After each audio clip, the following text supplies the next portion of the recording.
Good morning, Atomians. আজি মই আপোনালোকৰ কাৰণে এটা সুখবৰ লৈ আহিছোঁ। আজি 5 আগষ্ট হয়। যোৱাকালি কোম্পানীৰ ফালৰ পৰা মোবাইল ভাৰ্চন এপ্লিকেশ্যন লঞ্চ কৰা হৈছে, য'ত নেকি আপোনালোকে আজিৰ পৰা এই নতুন এটমিৰ ভাৰ্চনটো আপুনি ইউজ কৰি পেলাই নতুন মেম্বাৰ জইন কৰিব পাৰিব। এই এপ্লিকেশ্যনৰ থ্ৰুদিও নতুন মেম্বাৰটো জইন কৰিব পাৰিব। কেনেকৈ জইন কৰিব পাৰিব তাক মই আপোনালোকক আজি দেখুৱাবলৈ গৈ আছোঁ। প্ৰথমতে আপুনি প্লে ষ্ট'ৰত গৈ পেলাই আপুনি এটমি অফিচিয়েল বুলি এপ এটা আছে, এই এপটো আপুনি ডাউনলোড কৰিব লাগিব।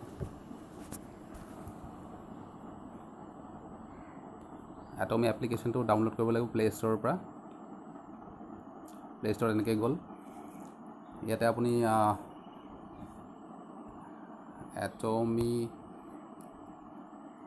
এটমি ইণ্ডিয়া অফিচিয়েল এপ মাৰি দিয়াৰ লগে লগে আপোনাৰ এইটো আহি গ'ল। ইয়াতে আপুনি এইটো ক্লিক কৰিব। যিহেতুকে মোৰ অলৰেডি আছেই, এটমি এপ্লিকেশ্যনটো ডাউনলোড কৰা আছে, চ' এইটো মই এতিয়া অ'পেন কৰি ল'লোঁ।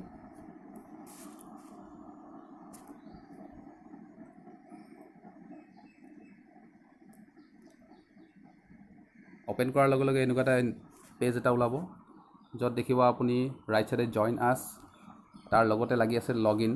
প্ৰথমতে আপুনি লগ ইনটো কৰিব লাগিব। লগ ইনত ক্লিক কৰাৰ লগে লগে আপুনি এনেকুৱা এটা ইণ্টাৰফেচ ওলাব।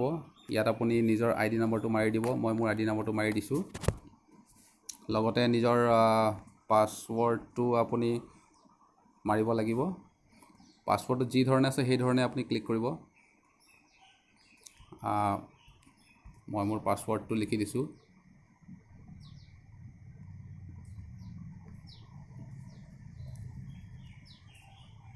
অকণমান ভুল হৈছে, মই লিখি দি আছোঁ। মই মোৰ পাছৱৰ্ডটো লিখি আছোঁ। আপুনি ৰিমেম্বাৰ মাই ADN কৰিব পাৰে, কিপ লগিঙো কৰি থৈ দিব পাৰে। মই বৰ্তমান কৰা নাই, তো লগ ইনত ক্লিক কৰিলোঁ। লগ ইনত ক্লিক কৰাৰ লগে লগে এনেকুৱা এটা ইণ্টাৰফেচ ওলাব। ইয়াত আপুনি চাওক, বাওঁফালে আপোনাৰ ওপৰত যি 3ডাল আঁচ আছে, তাত আপুনি গৈ পেলাই দেখিব, চাওক মোৰ নামটো ওলাই গৈছে, ভাস্কৰজ্যোতি ভগৱান ভৰালী। ইয়াতে আপুনি গৈ পেলাই প্ৰথমতে আপুনি ছেটিং কৰিব লাগিব। ছেটিংটোত গ'ল, ছেটিঙত যোৱাৰ লগে লগে দেখিছে মোৰ নামটো ওলাইছে। তাৰপিছত আপোনাৰ মেইন ছেটিঙত হোম, শ্বপ, মাই অফিচ এইবোৰ ওলাইছে। ৰিজনেল লেংগুৱেজত ওলাইছে আপোনাৰ ইয়াতে USA আছিলে, মই ইণ্ডিয়া কৰি লোৱা হৈছে। আপোনালোকেও ইণ্ডিয়া বুলি কৰি ল'ব লাগিব ৰিজনটো। লেংগুৱেজত আছে আপোনাৰ ইংলিছ, ইউনাইটেড ষ্টেট। এইটো কৰি লোৱাৰ লগে লগে আপোনাৰ ছেটিংটো কমপ্লিট হৈ গ'ল। আপুনি বেক কৰিলে, বেক কৰাৰ পিছত আপোনাৰ দেখিলে আপুনি মোৰ নামটোৰ ওপৰত জইন আছ, লগ আউট, এডিট মাই একাউণ্ট, মাজত আছে জইন আছ। আপুনি জইন আছত ক্লিক কৰিলে। জইন আছত ক্লিক কৰাৰ লগে লগে আপোনাৰ এনেকুৱা ওলাব, এটমি ডিষ্ট্ৰিবিউটৰ ইণ্ডিভিজুৱেল বুলি ওলাব, ব্লু কালাৰত যিটো দেখিছে আপুনি। ডিষ্ট্ৰিবিউটৰ ইণ্ডিভিজুৱেলত আপুনি ক্লিক কৰিব লাগিব। তাত ক্লিক কৰিলে, ক্লিক কৰাৰ লগে লগে আপোনাৰ এটমি অৰিয়েণ্টেশ্যন যি দুটা ভিডিঅ' ওলাব, সেই ভিডিঅ' দুটা অলপমান আপুনি চাব লাগিব।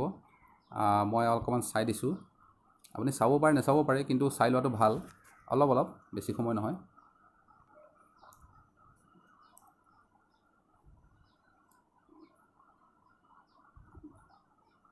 চ' ভিডিঅ'কেইটা অলপ তেনেকুৱাকৈ চালোঁ।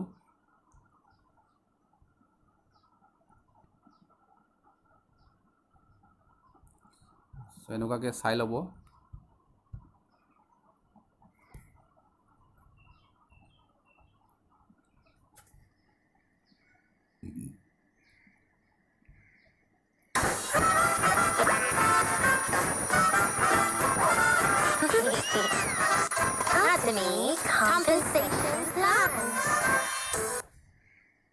এনেকুৱাকৈ অলপ চাই ল'ব ভিডিঅ'টো, বেছি সময় চাব নালাগে বাৰু।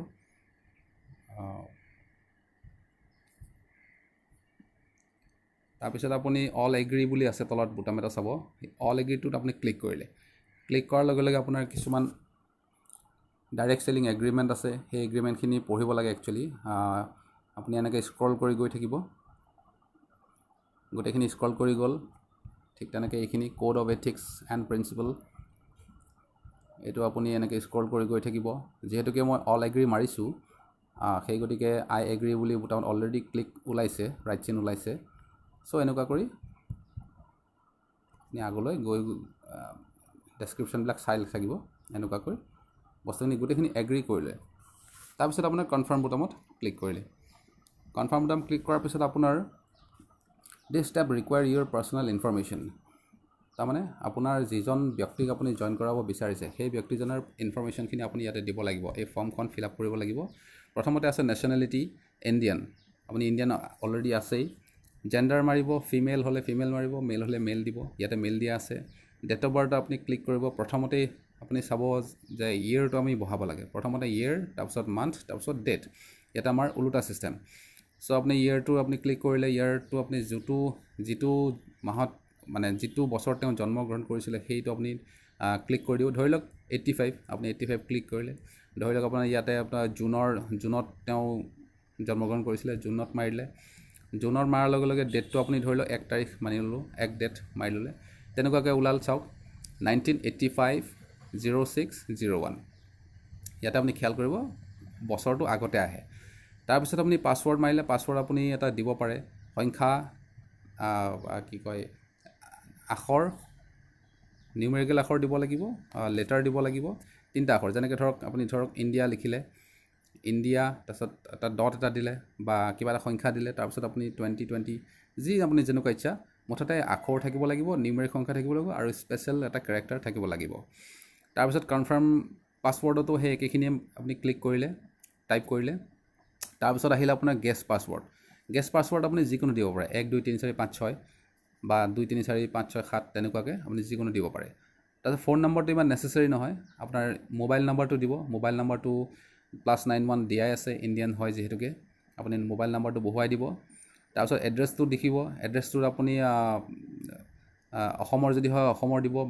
যিখন ৰাজ্যৰ হয় সেই ৰাজ্যখনৰ ওপৰত নামটো দিব পাৰে তাৰপিছত আপুনি এড্ৰেছটোত সম্পূৰ্ণকৈ লিখিলে তাৰপিছত আহিলে পিন কোড আপুনি লিখিব নালাগে চাৰ্চ মাৰাৰ লগে লগে আপুনি পিন কোডটো লিখি দিয়াৰ লগে লগে automatic city district and state union গোটেইখিনি ইয়াতে নিজে নিজে ফিল আপ হৈ যাব তাৰপিছত আহিলে আপোনাৰ ইমেইল আইডিটো মাৰিব লাগিব ইমেইল আইডিত আপুনি মাৰি দিয়াৰ পিছত ডমেইন নেমটো ছিলেক্ট কৰিব যদি আপোনাৰ জিমেইল হয় জিমেইল ছিলেক্ট কৰিব য়াহু হ'লে য়াহু কৰিব যোনটো হয় আপুনি সেইটো ছিলেক্ট কৰি ল'ব তাৰপিছত এগ্ৰীত ক্লিক কৰি দিব এগ্ৰীত ক্লিক কৰাৰ পিছত এগ্ৰীটো ক্লিক কৰিলে আপোনাৰ কি হয় এগ্ৰীটোত ক্লিক কৰিলে আপোনাৰ যদি কিবা লেটেষ্ট আপডেট থাকে কোম্পানীৰ ফালৰ পৰা তেতিয়াহ'লে আপোনাৰ ইমেইলত আপুনি আপডেট হৈ থাকিব পাৰিব তাৰপিছত আহিলে পেন ভেৰিফিকেশ্যন পেন কাৰ্ডৰ নাম্বাৰটো আপুনি বহুৱালে ভেৰিফাই ক্লিক কৰি দিলে তাৰপিছত দেখিব যে তেওঁৰ নামটো অট'মেটিকেলি ইয়াতে ওলাই গৈছে তাৰপিছত আহিব আপোনাৰ এড্ৰেছ প্ৰুফ আপুনি যি দিব বিচাৰে আপোনাৰ ভোটাৰ কাৰ্ডো দিব পাৰে ড্ৰাইভিং লাইচেঞ্চ দিব পাৰে পাছপৰ্ট দিব পাৰে আৰু আপোনাৰ আধাৰ কাৰ্ড দিব পাৰে চ' আপুনি ইয়াতে বহুৱাৰ পিছত ডকুমেণ্টছৰ আপোনাৰ নাম্বাৰটো ইয়াতে বহুৱাই দিব যদি আধাৰ কাৰ্ডৰ নাম্বাৰ থাকে আধাৰ কাৰ্ডত বহুৱাই দিব ড্ৰাইভিং সকলোৰে এটা নাম্বাৰ থাকে পেন কাৰ্ডৰ ভোটাৰ কাৰ্ডৰ নাম্বাৰ থাকে ভোটাৰ কাৰ্ডৰ নাম্বাৰ বহাই দিব তেনেকুৱা ধৰণে আপুনি নাম্বাৰটো ফিল আপ কৰি দিব তাৰপিছত যিটো ডকুমেণ্টছ আপুনি দিছে সেইটো আপুনি এটাচ কৰিব লাগিব আপুনি চুজ ফাইলত গৈ পেলাই আপোনাৰ য'তেই আপোনাৰ ফটোখন আছে ডকুমেণ্টছটো আছে হোৱাটছআপত আছে যদি হোৱাটছআপত দিব পাৰে হোৱাটছআপৰ পৰা দিব পাৰে আৰু যদি আছে আপোনাৰ ফাইলত আছে ফাইলৰ পৰা ওলাই দিব পাৰে য'তে আছে আপুনি তাৰ পৰা উলিয়াই দিব দুইটা প্ৰথমত আপুনি দিব ফ্ৰণ্ট পেজটো নেক্সটত দিব আপুনি বেক পেজটো তাৰপিছত আহি গ'ল আপোনাৰ agree acknowledgement for address proof আপুনি আই এগ্ৰীত ক্লিক কৰিব যিমানকেইটা এগ্ৰী আছে 4টা 5টা এগ্ৰী আছে আপুনি আই এগ্ৰী ক্লিক কৰিব তাৰপিছত আহিলে স্পাউচ যদি আপুনি দিব বিচাৰে দিব পাৰে ইয়াতে ন কৰা আছে মই ন কৰিছোঁ স্পাউচ মানে হ'ল আপোনাৰ আপুনি যদি আপোনাৰ ৱাইফে যদি জইন কৰে আপোনাৰ নামটো আহি যাব আৰু আপুনি যদি জইন কৰে আপোনাৰ ৱাইফৰ নামটো আহিব আপুনি দিব পাৰে নিদিব পাৰে এইটো অপশ্যনেল তাৰপিছত আহিলে স্পনচাৰ এইখিনিতে অলপ ধ্যান দিব কাৰণ স্পনচাৰ নামটো যদি আপুনি ভুলকৈ টাইপ কৰে তেতিয়াহ'লে আপোনাৰ স্পনচাৰ নামটো হয়তো ভুল হ'ব পাৰে সেইকাৰণে স্পনচাৰ নামটো আপুনি স্পনচাৰ যিটো আইডি নাম্বাৰ আছে সেই নাম্বাৰটো ভালদৰে বহুৱাবলৈ চেষ্টা কৰিব তাৰপিছত আপুনি কনফাৰ্মত ক্লিক কৰিব কনফাৰ্ম ক্লিক কৰাৰ লগে লগে আপোনাৰ স্পনচাৰ নেমটো ওলাই আহিব অট'মেটিকেলি তাৰপিছত আহিলে স্পনচাৰ নামটো ওলাল আপুনি গম পালে যে যিজনৰ তলত আপুনি দিব বিচাৰিছিলে সেইজনেই হয় তাৰপিছত আপুনি যেতিয়া নিজে এগ্ৰি হৈ গ'ল তাৰপিছত আপুনি চেণ্টাৰ নাম্বাৰ মাৰিলে যে চেণ্টাৰ নাম্বাৰটোত আপোনাৰ আহিব এটমি ইণ্ডিয়া তাৰপিছত আপুনি কনফাৰ্ম বুটামত ক্লিক কৰিব অ'কে কনফাৰ্ম বুটাম ক্লিক কৰাৰ লগে লগে আপোনাৰ ডাউনলাইনটো অট'মেটিক যিজনৰ তলত আপুনি দিব বিচাৰিছিলে সেই ব্যক্তিজনৰ তলত অট'মেটিকেলি আহি যাব এইটোৱে আছিলে সম্পূৰ্ণ প্ৰচেছ নতুন আপুনি এপ্লিকেশ্যনৰ থ্ৰুদিও আমাৰ যিটো এটমি অফিচিয়েল এপ্লিকেশ্যন আছে এই এপ্লিকেশ্যনৰ থ্ৰুদিও আপুনি নতুন মেম্বাৰ জইন কৰিব পাৰে এই আছিলে সম্পূৰ্ণ ভিডিঅ'টি আপোনালোকে চাই কেনে পালে জনাব যদি ভাল লাগিছে এটা লাইক কৰি দিব ছাবস্ক্ৰাইব কৰিব থেংক ইউ